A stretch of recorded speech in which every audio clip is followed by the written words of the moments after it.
आज का संपादकीय भारत रूस संबंधों के नए आयाम।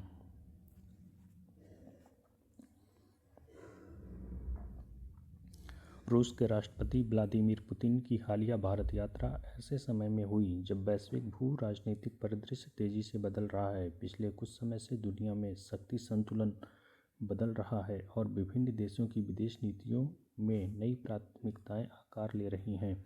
ऐसे में भारत और रूस के बीच शीर्ष स्तरीय संवाद केवल औपचारिकता नहीं, बल्कि यह संकेत है कि दोनों देश वैश्विक अनिश्चितताओं के बीच भी अपनी सामरिक साझेदारी को नई ऊर्जा देना चाहते हैं। पुतिन की यह यात्रा इस बात की पुष्टि करती है कि भारत अपनी रणनीतिक स्वायत्तता को सुरक्षित रखते हुए बहुध्रुवीय विश्व व्यवस्था में संतुलन और सक्रिय भूमिका निभाने के लिए प्रतिबद्ध है।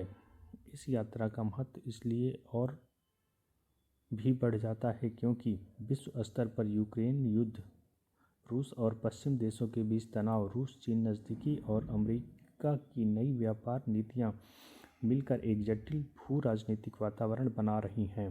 भारत, जो आज वैश्विक दक्षिण की प्रमुख आवाज़ बनकर उभरा है, ऐसी स्थिति में अपनी विदेश नीति में परिपक्वता और संतुलन दोनों का परिचय दे रहा है।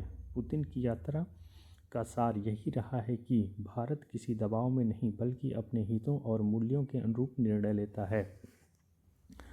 भारत और रूस के संबंधों की नींव शीत युद्ध काल में पड़ी थी। वर्ष 1971 में भारत सोवियत मैत्री संधि ने दोनों देशों के बीच ऐसे विश्वास का निर्माण किया जिसे समय और सत्ता परिवर्तन भी कमजोर न कर सके। रक्षा, अंतरिक्ष, ऊर्जा और विज्ञान तकनीकी के क्षेत्रों में सहयोग लगातार मजबूत होता गया।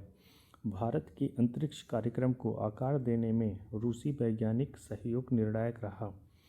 रक्षा क्षेत्र में भी द्विपक्षीय संबंधों का विस्तार हुआ। भारतीय सेना ने लगभग 60 से 70% उपकरण किसी न किसी रूप में रूसी तकनीकी पर आधारित हैं। Su-30 MKI लड़ाकू विमान, T-90 टैंक, S-400 मिसाइल प्रणाली और ब्रह्मोस जैसी संयुक्त परियोजनाएं इस विश्वास का प्रमाण हैं। यही ऐतिहासिक संबंध आज भी दोनों देशों को एक दूसरे की सुरक्षा और रणनीतिक प्राथमिकताओं के प्रति संवेदनशील बनाए रखते हैं। यूक्रेन युद्ध ने यूरोप ही नहीं बल्कि पूरे विश्व की भू राजनीति को बदल दिया है। पश्चिमी प्रतिबंधों ने रूस को आर्थिक और रणनीतिक दोनों स्तरों पर नए सहयोगियों की तलाश के लिए प्रेरित किया। एशिया, विशेषकर भारत और चीन, रूस की आर्थिक स्थिरता के लिए महत्वपूर्ण साझेदार बनकर उभरे।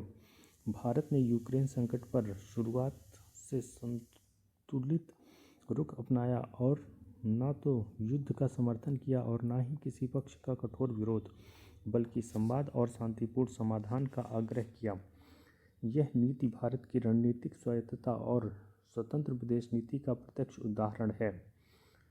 पश्चिमी दबाव के बावजूद भारत रूस संवाद की निरंतरता इस बात का प्रमाण है कि भारत किसी भी वैश्विक शक्ति के प्रभाव में निर्णय नहीं लेता, बल्कि अपने दीर्घकालिक हितों को प्राथमिकता देता है।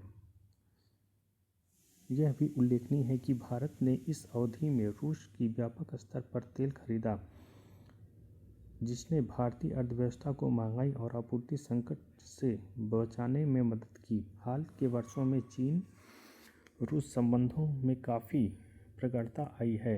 यह निकटता पश्चिमी प्रतिबंधों और भू राजनीतिक तनावों का स्वाभाविक परिणाम है, मगर इससे भारत पर कई प्रभाव हैं। भारत चीन का प्रमुख रणनीतिक प्रतिद्वंदी है और रूस का महत्वपूर्ण आर्थिक साझेदार भी बन गया है। यह स्थिति पहली दृष्टि में भारत के लिए चुनौती बन सकती है, हालांकि इसके भीतर अवसर भी निहित हैं। भारत के लिए रूस सिर्फ एक व्यापारिक साझेदार नहीं, बल्कि दीर्घकालिक रणनीतिक सहयोगी है। रूस के वैज्ञानिक, रक्षा और ऊर्जा क्षेत्र में भारत के साथ दशकों से बने भरोसे को केवल चीन की निकटता कम नहीं कर सकती। इस जटिल त्रिकोणीय परिदृश्य में भारत के पास पर्याप्त रणनीतिक अवसर हैं, जिसके माध्यम से वह रूस के साथ अपने संबंधों को चीन रूस समीकरण से अलग दिशा में आगे बढ़ा सकता है। इसी संतुलनकारी भूमिका ने भारत को वैश्विक स्तर पर एक स्वतंत्र शक्ति के रूप में स्थापित किया। अमेरिका की ओर से चीन पर शुल्क बढ़ाने के बाद वैश्विक आपूर्ति श्रृंखला का पुनर्गठन तेज हो गया। कई बहुराष्ट्रीय कंपनियां भारत सहित एशिया के अन्य देशों में वैकल्पिक विनिर्माण क्षमता तलाश रही हैं। यह भारत के लिए एक बड़ा अवसर है, पर साथ ही चुनौतियां भी कम नहीं हैं, क्योंकि अमेरिका और रूस दोनों के साथ भारत संतुलित संबंध बनाए रखने की रणनीति पर चलता है। हिंद प्रशांत क्षेत्र में भारत और अमेरिका की रणनीतिक साझेदारी मजबूत हो रही है, जबकि रूस इस क्षेत्र में चीन के साथ गहरी साझेदारी चाहता है। इस विरोधाभासी परिदृश्य में भारत की कूटनीति को अत्यंत सावधानी से आगे बढ़ना होगा। भारत ने अभी तक इस संतुलन को कुशलता से निभाया है और यही इसकी विदेश नीति की सबसे बड़ी उपलब्धि है। रक्षा क्षेत्र की बात करें तो भविष्य की दिशा संयुक्त उत्पादन और तकनीकी हस्तांतरण के मॉडल पर आधारित होगी। भारत आत्मनिर्भर रक्षा उत्पादन की ओर बढ़ रहा है और रूस इसके लिए एक विश्वसनीय साझेदार बन सकता है। ब्रह्मोस जैसी सफल परियोजनाएं दोनों देशों की क्षमता को स्पष्ट रूप से दर्शाती हैं। व्यापार के क्षेत्र में north south transport corridor Bharat के लिए यूरोप और मध्य एशिया से जुड़ने का नया मार्ग खोल सकता है। इसके अलावा यूरोप के साथ मुक्त व्यापार समझौते FTA पर चल रही बातचीत भविष्य में भारत के व्यापार को कई गुना बढ़ा सकती है। वैश्विक व्यवस्था तेजी से बहुध्रुवीय स्वरूप ले रही है। अमेरिका, चीन, रूस और उभरती अर्थव्यवस्थाओं के बीच शक्ति का पुनर्संतुलन बन रहा है। भारत रूस संबंध इस व्यापक वैश्विक भूमिका के महत्वपूर्ण घटक हैं। आने वाले वर्षों में भारत और रूस ऊर्जा, रक्षा, उर्वरक, आर्कटिक सहयोग, साइबर सुरक्षा और आंतरिक कार्यक्रमों में अपने सहयोग को नई दिशा में विस्तार दे सकते हैं।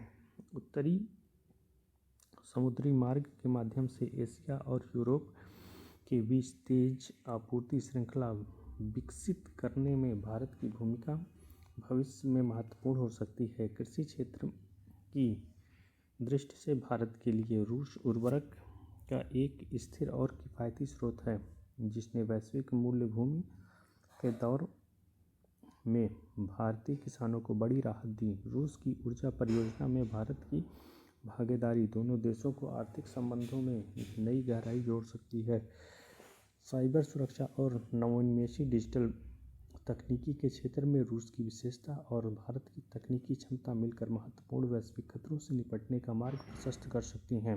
अंतरिक्ष कार्यक्रमों में भी संभावनाएं व्यापक हैं, विशेष रूप से गगनयान मिशन और भविष्य की मानव अंतरिक्ष उड़ान परियोजनाओं में रूस की भूमिका अहम है। इन सभी आयामों के बीच भारत रूस संबंधों की स्थिरता की बात को रेखांकित करती है कि यह साझेदारी केवल कूटनीतिक विकल्प नहीं बल्कि बहुध्रुवीय होती वैश्विक व्यवस्था में भारत की रणनीतिक आवश्यकता है। मौजूदा परिस्थितियां यही संकेत देती हैं कि दोनों देशों की साझेदारी आने वाले वर्षों में और अधिक मजबूत, बहुआयामी तथा भारत के दीर्घकालिक राष्ट्रीय हितों के अनुरूप विकसित होगी।